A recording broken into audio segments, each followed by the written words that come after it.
លែព្រៀងរៀមរែករងាញ៉ាំងអង្គាដោយសិនកំព្រាមេបាផុតសង្ឃឹមថានឹងមានវាសនាបានស្រីមេត្តាខ្ញុំឡើយស្រាប់តែអូនឲ្យខ្ចីផាហ៊ុំ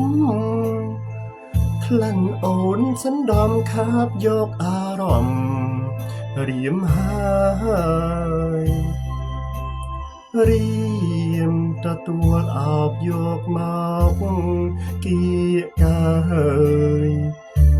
គ្មានស្បាយពីក្តីទុកខាពេលដែលស្រោបក្លិនផាហ៊ុំឆោមឆា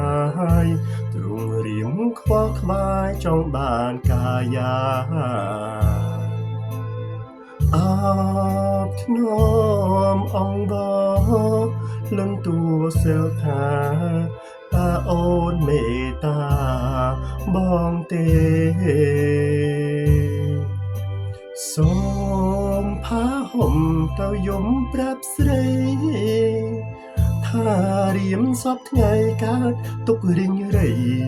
គ្មានលហែ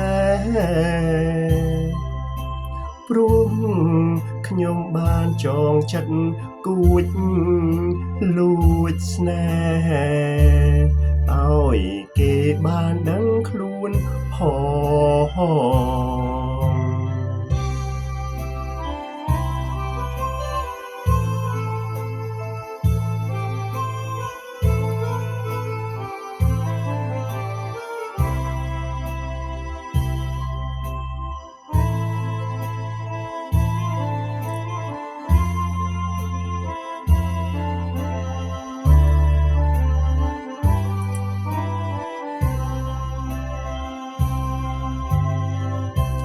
ពេ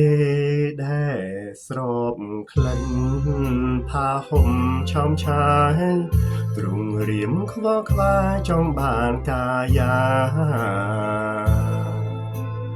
អបធ្នមអង្គបលន់ទួសួរថា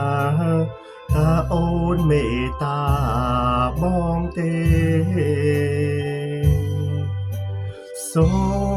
មផាហ៊ុំទៅយំប្រាប់ស្រីថារៀមសពថ្ងៃកើតទុករិញរៃគ្មានលហែព្រោះខ្ញុំបានចងចិត្តគួចលួចស្នេហ៍ឲ្យគេបានដឹងខ្លួនផង